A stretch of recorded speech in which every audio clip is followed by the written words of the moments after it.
Dating आप लोग ज़रूर करते होंगे आजकल, कोई ना कोई ऐसी ऐप यूज़ करते होंगे। टिंडर यूज़ करते होंगे आप लोग जनरली ना, या हिंज हिंज यूज़ करते होंगे शायद। मुझे किसी बच्चे ने बताया कि ये 2 ऐप्स ज़्यादा चल रही हैं इस समय। तो आप शुरू करते हैं वहाँ से, राइट या लेफ्ट स्वैप करके, जब फाइनली लगता है कि कोई व्यक्ति से ठीक मिल गया है। जैसी बात आगे बढ़ती है फिर आप चाहते हैं कि ऑनलाइन से ऑफलाइन शुरू हो। क्योंकि क्यों क्योंकि क्योंकि ऑन ऑनलाइन डेटिंग में ना जीएस की पढ़ाई टाइप तो हो जाता है, लेकिन वो इमोशंस ठीक से कन्वे हो नहीं पाते। वो फिर ऑफलाइन मिलके पेड़ की छाँव में बैठ के जो बात बनती है, आप पेड़ की छाँव में बैठे हैं, आस-पास कोई घूरता हुआ निकले वहाँ से, उसको हैंडल करते हुए प्यार के चैलेंज को सँभालना, ये बड़ी बात होती है। ऑनलाइन में क्या दिक्कत है? लेकिन उसमें आनंद भी नहीं है। ऐसी पढ़ाई में भी है। ऑनलाइन बहुत बढ़िया चीज़ है, 2 तरह के लोगों के लिए। ऑफलाइन शायद सभी के लिए बेहतर है। ऑफलाइन मैं क्यों आपको कह रहा हूँ कि ऑफलाइन का क्या मज़ा है? मेरी शुरू से ही धारणा रही है कि कोई अच्छा कॉलेज इसलिए अच्छा नहीं होता कि वहाँ टीचर्स अच्छे हैं। वो इसलिए अच्छा होता है क्योंकि वहाँ बच्चे अच्छे होते हैं। और ये बात एजुकेशन में स्थापित सिद्धांतों में से एक है कि कॉलेज जाने वाला बच्चा, स्कूल जाने वाला बच्चा कम से कम 2 तिहाई से 3 चौथाई, 66 से 75% के बीच में टीचर से नहीं सीखता है, क्लास में नहीं सीखता है, वो माहौल से सीखता है, बाकी बच्चों से सीखता है, उनसे कॉम्पिटिशन करके सीखता है। फिर जब बच्चों में झगड़ा होता है, पहली बार सिर फूटता है, तब उसको रियलाइज़ होता है कि झगड़ा होना क्या है, सिर फूटना क्या है। जब 10-10 बच्चे टीम बना के खेलते हैं, तो रियलाइज़ होता है कि टीम बिल्डिंग क्या है, टीम में कैसे काम करना है। ये सारी चीज़ें आप ऑनलाइन में सिखाना चाहें, तो ये असंभव जैसा मामला है। जब तक आप एविटर बन के उस वर्ल्ड में ना जाएँ जो इसका वर्ल्ड है, ये मार्क जुकरबर्ग वाला वर्ल्ड जो है, उसमें शायद हो आगे चलकर तो हो। क्या बोलते हैं उसको? मेटावर्स। साहब जब तक मेटावर्स ना आए तब तक कहना मुश्किल है, उसके बाद भी कितना सुकून मिलेगा। मैं तो पुरानी पीढ़ी का आदमी हूँ, मुझे कम सुकून महसूस होता है, आपको शायद हो जाए। आपको ना हो तो आपकी अगली पीढ़ी को शायद हो जाएगा, लेकिन अभी तक तो होना मुश्किल है। ठीक वैसे ही जब कोई बच्चा ऑफलाइन क्लास में आता है, दिल्ली पढ़ने के लिए मान लीजिए, दिल्ली में केवल क्लास नहीं होती है, दिल्ली एक पूरा पैकेज होता है। वो बच्चा गाँव से, कस्बे से आया है, पहली बार वो दिल्ली में खुलापन देखता है, नई चुनौतियाँ देखता है। एक खराब से इलाके में खराब सा सीलन भरा कमरा लेके रहता है किराए पे। उसको पहली बार समझ में आता है कि ज़िंदगी ऐसी भी हो सकती है। ऐसे कमरे में जहाँ आस-पास बदबू भी आती हो, वहाँ रह के तपस्या करनी पड़ती है। वहाँ वो तपस्या करना सीखता है। फोर्टिट्यूड जिसको हम बोलते हैं, परसिवियरेंस जिसको हम बोलते हैं, परसिस्टेंस जिसको हम बोलते हैं, वो गुण उसके अंदर वहाँ डेवलप होने शुरू होते हैं। और फिर वो लगातार बहुत सारे ऐसे बच्चे जो उसके आस-पास से कॉम्पीट कर रहे हैं, उनको देखते हुए, उनसे बात करते हुए, पर्सनैलिटी ग्रूमिंग के प्रोसेस में रहते हुए, उनसे लड़ते हुए, सीखते हुए, कॉम्पिटिशन करते हुए आगे बढ़ता है। कभी डिप्रेशन भी होता है, उसी में से कुछ दोस्त बनते हैं जो उसको सँभालते हैं, कभी वो किसी को सँभालता है। फिर इस उम्र में आकर्षण भी होते हैं, वो आकर्षण ऑनलाइन नहीं चल पाते हैं, आकर्षण ऑफलाइन ही चल पाते हैं। ये सारी एक दुनिया है।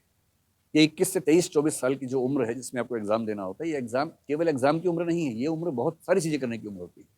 और वो सारी चीज़ें तभी मिलेंगी जब आप एक ऐसे माहौल में होंगे, एनवायरनमेंट में होंगे। वरना कॉलेज में ऐसा क्या पढ़ाया जाता है? मेरी तो बड़ी सामान्य समझ है कि ह्यूमैनिटीज़ में जो आम तौर पे कॉलेज में पढ़ाया जाता है, उतनी पढ़ाई कोई समझदार व्यक्ति 1 साल की पढ़ाई 1 महीने में आराम से कर सकता है, अपने घर बैठ के कर सकता है। लेकिन तब भी हम बच्चों को कॉलेज भेजते हैं, क्योंकि कॉलेज केवल क्लासरूम एजुकेशन नहीं है, एक टोटल पैकेज है। ऑनलाइन में क्या है? कुछ और फ़ायदे हैं। ऑफलाइन में क्लास चल रही है, आप बीच में नहीं समझ पाए तो बात खत्म हो गई। आप 2 दिन नहीं आ पाए तो बात खत्म हो गई। आप टीचर से ये नहीं कह सकते फिर रिपीट करो मेरे लिए, ये नहीं कह सकते। ऑनलाइन में आपको सुविधा है।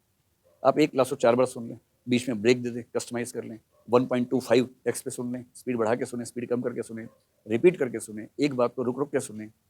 ये सारे ऑप्शंस ऑनलाइन में, ऑफलाइन में नहीं होते। इसलिए मेरी समझ है कि आज के दौर में सबसे सफल मॉडल है हाइब्रिड, जिसका मतलब है कि आप ऑफलाइन पढ़ने आएँ और ऑफलाइन क्लास आपको ऑनलाइन मोड में भी उपलब्ध रहे, ताकि आप जब-जब चाहें, रिवाइज़ करना चाहें, डाउट्स आपको हों, वहाँ से हैंडल करने अपने। आंसर आपने लेके सबमिट करना है, लंबी लाइन में ना लगना पड़े, आंसर लिखा, फ़ोटो खींची, ऐप पे सबमिट किया, वहाँ किसी ने चेक किया टैबलेट पे, चेक करके सुझाव देके ऐप पे सबमिट किया, आपको ऐप पे मिल गया और पूरे ट्रैक रिकॉर्ड के साथ कि इस दिन ये आंसर जमा किया था, उसमें ये मूल्यांकन था, नेक्स्ट डे ये आंसर किया, ये मूल्यांकन है। ये जो एनालिटिक्स हैं, ये ऑफलाइन में नहीं बन पाते हैं, ऑनलाइन बन जाते हैं। लेकिन 2 तरह के बच्चों के लिए ऑनलाइन बहुत अच्छा विकल्प है। ऐसे कई लोग यूपीएससी में आते हैं जो कहीं नौकरी कर रहे हैं, मान लीजिए यूएसए में हैं, यूके में नौकरी कर रहे हैं या बेंगलोर में नौकरी कर रहे हैं। नौकरी ऐसी है कि वो चाह के भी दिल्ली नहीं आ सकते और जिस शहर में है वहाँ कोई अच्छा इंस्टीट्यूट नहीं है और पढ़ना उनको इंस्टीट्यूट से ही है मान लीजिए। अब उनके पास कोई रास्ता ही नहीं है। वो नौकरी छोड़ के 1-2 साल के लिए आएँ, ये भी संभव नहीं है, उनका परिवार टिका हुआ है उनकी सैलरी पे, वेतन पे। उनके पास एक ही तरीका है कि वो ऑनलाइन क्लासेस करें। और क्योंकि ये लोग आम तौर पे वो हैं जिनको एक्सपोज़र की दिक्कत नहीं है, वो नौकरी कर रहे हैं, पहले से एक्सपोज़र उनको अच्छा खासा मिला हुआ है।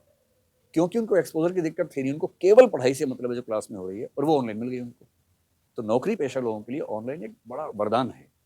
इसी तरह से छोटे गाँव में, छोटे कस्बे में कुछ बच्चे ऐसे हैं जिनके फाइनेंशियल कंस्ट्रेंट्स हैं, जिनके साथ वो नहीं उतना खर्चा कर सकते। दिल्ली में पढ़ाई का खर्चा उतना नहीं है, दिल्ली में रहने का खर्चा बहुत ज़्यादा है।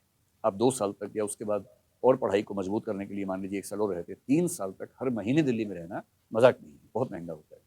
तो जो दिल्ली में नहीं रह सकता, पढ़ नहीं सकता है दिल्ली में आके, या जयपुर में, इलाहाबाद, लखनऊ, कहीं भी मान लीजिए, कम से कम उसको दिल्ली के क्लासरूम में जो पढ़ाया जा रहा है वो एग्जैक्टली वैसा का वैसा घर बैठे मिल गया।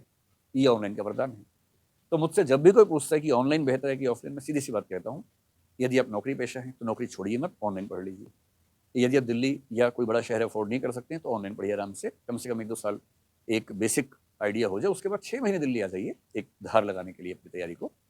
पर यदि आपके पास समय भी है और यदि आप फाइनेंशियली मैनेज भी कर सकते हैं और किसी बड़े शहर में या दिल्ली में आके पढ़ सकते हैं, तो ऑफलाइन या हाइब्रिड से बेहतर कोई दूसरा विकल्प नहीं है, चाहे वो मेडिसिन हो, चाहे इश्क हो, चाहे पढ़ाई हो।